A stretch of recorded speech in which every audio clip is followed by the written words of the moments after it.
2 বছর ধরে ঠিক করা হচ্ছিল যে একটা পিকনিক হবে, পিকনিক হবে, পিকনিক হবে, কিন্তু সেই পিকনিকটা আজকে এইচএস শেষ হওয়ার পরে পিকনিক শুরু হলো।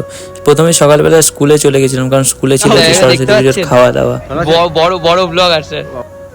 তো খাওয়া দাওয়া সেরে অর্ঘদের বাড়িতে এসে বক্স টক্স সব দিয়ে গেল, আর সেগুলো সেট করে দেখলাম দুজন ছেলে চলে এসছে।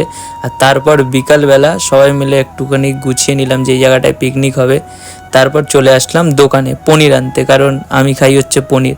আর তারপর এসে দেখছি ভাই চিকেন কষা রান্না করা শুরু করে দিয়েছে, ভালোই রান্না করছে। আর সবাই মিলে হাতে হাতে সাহায্য করে রান্নাটা কমপ্লিট করলাম। এরপর চলে গেলাম একটু নাচানাচি করতে, আর সব ছেলে পেলে যা নেচেছে একটা আলাদাই লেভেলে।